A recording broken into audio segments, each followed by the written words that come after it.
দর্শক, Zia orphanage trust দুর্নীতি মামলায় বিএনপি চেয়ারপারসন বেগম খালেদা জিয়া এবং তার ছেলে তারেক রহমান সহ সবাই খালাস পেয়েছেন। এই বিষয়ে আরও খবর জানাতে হাইকোর্ট প্রাঙ্গণ থেকে সরাসরি যুক্ত হচ্ছেন সহকর্মী সাদমান সাকিব।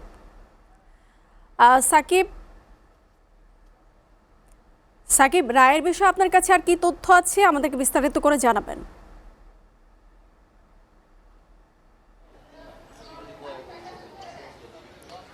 ধন্যবাদ মুনিয়া।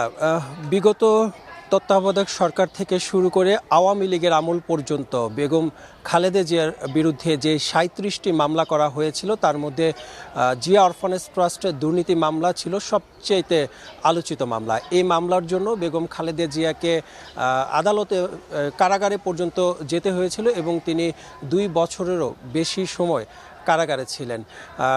নজিরবিহীনভাবে এই মামলায় বেগম খালেদা জিয়াকে প্রথমে নিম্ন আদালত থেকে ৫ বছরের কারাদণ্ড দেওয়া হয়। পরে উচ্চ আদালতে দুদকের পক্ষ থেকে সাজা বাড়ানোর জন্য আবেদন করা হলে ৫ বছর থেকে বাড়িয়ে সেই সাজা ১০ বছরে করা হয় এবং আজকে এই রায়ের মধ্য দিয়ে বেগম খালেদা জিয়া সহ জিয়া অরফানেজ ট্রাস্ট দুর্নীতি মামলায় সকল আসামিদেরকে খালাস দেওয়া হয়েছে। এই মামলার রায়ের পর আদালত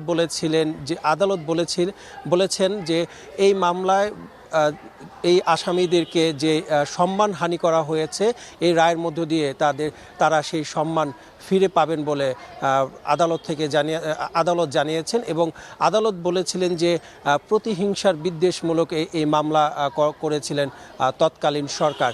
এই মামলার রায়ের পর বিএনপির যে আইনজীবী ছিলেন শুনানিতে যারা অংশ নিয়েছিলেন তারা সাংবাদিকদের সাথে কথা বলেছিলেন এবং তারা জানিয়েছেন যে বিএনপিকে পুরোপুরি নিশ্চিহ্ন করতে এবং রাজনীতি থেকে দূরে সরিয়ে দিতে এবং বিগত আমলে যে নির্বাচনগুলো হয়েছিল জাতীয় নির্বাচন থেকে বিএনপিকে দূরে সরাতেই এই মামলা করা হয়েছিল এবং আজকের এই রায়ের মধ্য দিয়ে বিএনপির আইনজীবীরা আদালতের প্রতি কৃতজ্ঞতা প্রকাশ করেন এবং তারা বলেন যে এই মামলার